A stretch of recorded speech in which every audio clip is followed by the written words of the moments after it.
Hi, my name is Carly Roselle, and I am a senior at Dakota State University. I wanted to create this video on special education for parents because I feel like this is a topic that many people do not know a whole lot about, and I hope this video helps you understand more about special education. First thing I want to talk about is the history of students with disabilities. I think that typically people think that they have cruel and inhumane treatment. There's tons and tons of stories of a long time ago when students with disabilities or kids or babies with disabilities were abandoned. There was no attempt to even classify these children and these kids with mental illnesses until 90 BC.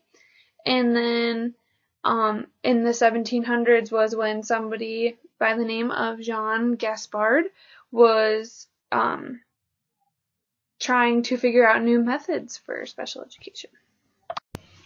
A little more on the history. In the 1800s, schools began to emerge to cater to those students with special needs to make school not necessarily easier, but more able. And then we also started getting schools for the deaf because of Thomas Hopkins. And then in the 20th century, programs for children with special needs came about. And there are tons now for children with special needs. You could probably list them for days. And then on community organizations also. Now, there are many pieces of legislation that have led to special education that we have today. It's always been developing. It's something that's always being talked about. And I would say the people who bring the most attention to special education are parents of kids with special needs. The 14th Amendment requires that in every state, no school district can deny the needs of a children because of a special need or disability. Then there's the Vocational Rehab Act of 1973 and the Americans with Disabilities Act. A little bit more about that legislation. There is Education for All Handicapped Children. Amendments in 1986 that talks about infants and toddlers with disabilities and the early intervention that needs to be done for these kids so that when it is time for them to go to school, they are a little bit more prepared. And then the Individuals with Disabilities Education Act, the idea that it also has an I in it now, it's IDEIA. Now, there are many different categories of disabilities. Some of these I would say are more known, but there's also many subcategories of these too. Autism, deafness and blindness, mental disabilities, that's one of those that there's many categories that fall under that. Multiple disabilities, same thing. Orthopedic impairment, other health impairments, Tourette's, emotional disturbance, specific learning disabilities, speech or language impairments, traumatic brain injuries, visual impairments, and pervasive development disorders. And I cannot say that these are the only categories, as there are many subcategories to most of these, but these are just kind of the general categories that every disability would fall into. Now we get to talk about the good stuff, your rights as a parent. Public agencies must notify parents when the agency's purpose or refuse to initiate or change to the identification of the child. So this means anytime a public agency has a purpose or they refuse to initiate or they change the identification, evaluation, or educational placement of a child, they do have to tell you, so there's nothing going on that you wouldn't know about. The next one, parents have the right to inspect and review all records relating to their child. This means that anytime there is something being evaluated with your child or being identified, and the public agency has access to that, well, so do you as a parent. You are able to look at all the records and look at all the evaluations that they have done for your child. Parental consent is required before a child must be evaluated the first time. So if it is recommended that your child be evaluated for a special need, you would have to be told. There's no ifs, ands, or buts about it. You need to know before anything is done further.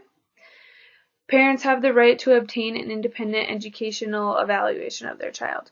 So if you maybe want to go a step further and go outside of what the school says, you have the right to do something else individually. Parental consent is required for a child's initial special education placement. So when your child maybe is identified for a special need or learning disability, they will have a placement, whether it's in the regular classroom and just accommodations need to be made, or they're going to a resource room or title room. You need to be aware of what is going on. The next one, parents have the right to challenge or appeal any decision related to the child. Again, as a parent, if you don't agree with what the evaluation says, you have the right to appeal and hopefully get a decision that maybe you like a little bit better. You are, as parents, are responsibly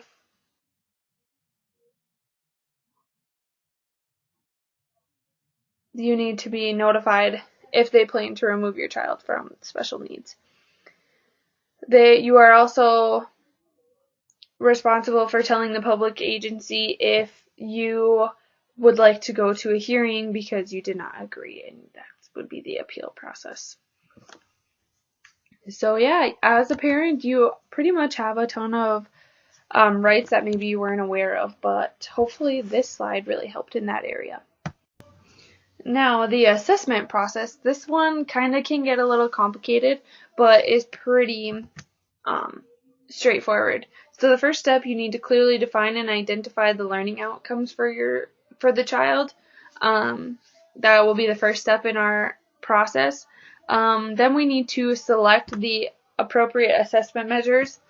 Sometimes it's not always a paper pencil test. Sometimes it's seeing how they are in a everyday classroom, checking their attention to detail and those kinds of things.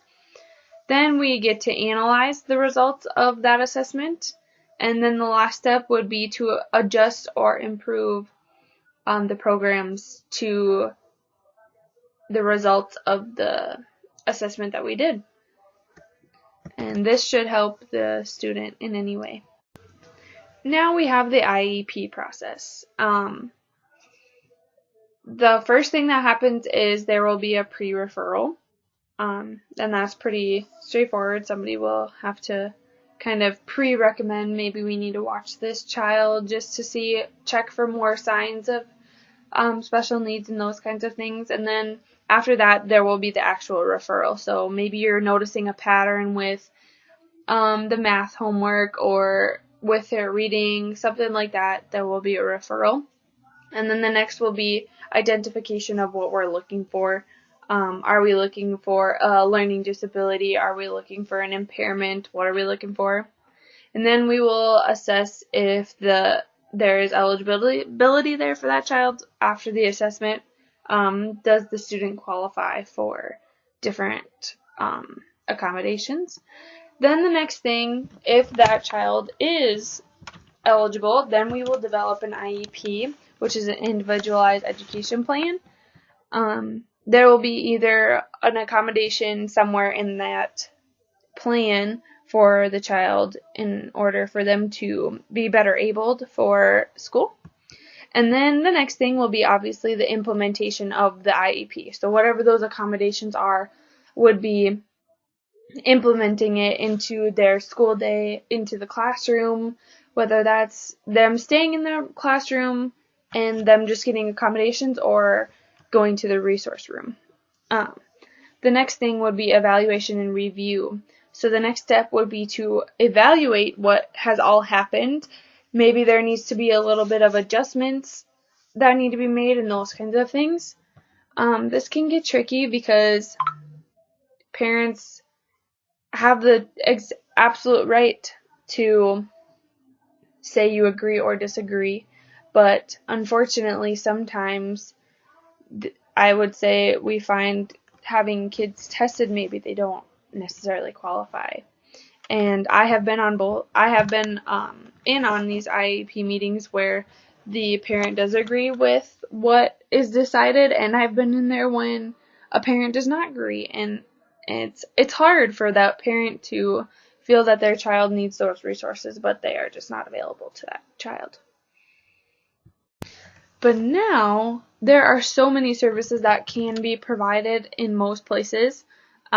Speech and language pathologists, if they have a stutter, those kinds of things, there is typically somebody in a school where speech can be provided. School nurses to deal with anything health-wise. Typically they're better equipped for that than a classroom teacher because they know more about it. A school psychologist, maybe your child just needs somebody to talk to, those kinds of things. The school psychologist is there. Social workers, if there's other things going on outside of school, maybe a social worker needs to be involved. Occupational therapist, maybe we're dealing with an orthopedic impairment, and that's where an occupational therapist would be around. School counselor, again, if a school or if a child needs somebody to talk to work through some things that may be going on through their head, those kinds of things, school counselors are available.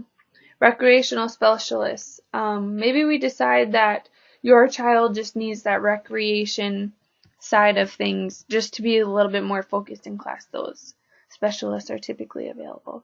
Then we have physical therapists, interpreters for our ELL students and ESL students. Interpreters are great. I have dealt with one in my student teaching experience, and I don't know where I would be without her. And then an audiologist.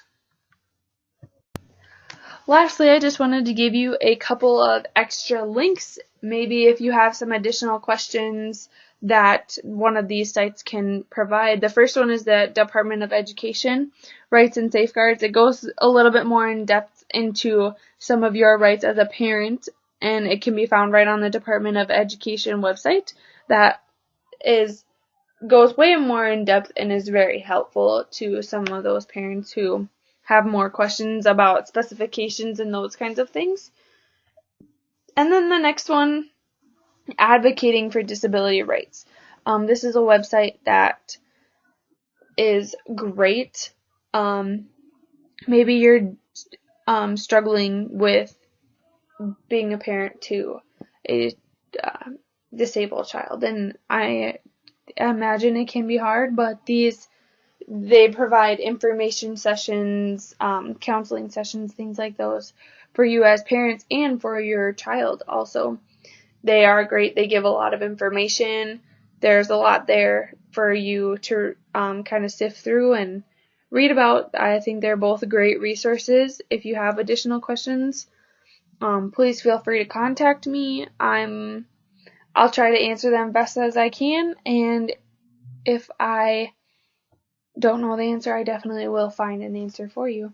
Thank you for listening in, and I really hope this helped you as a parent to kind of know more about what you are able to do in your rights as a parent, and maybe even a little history about the special needs. Thank you for listening, and I hope this helped.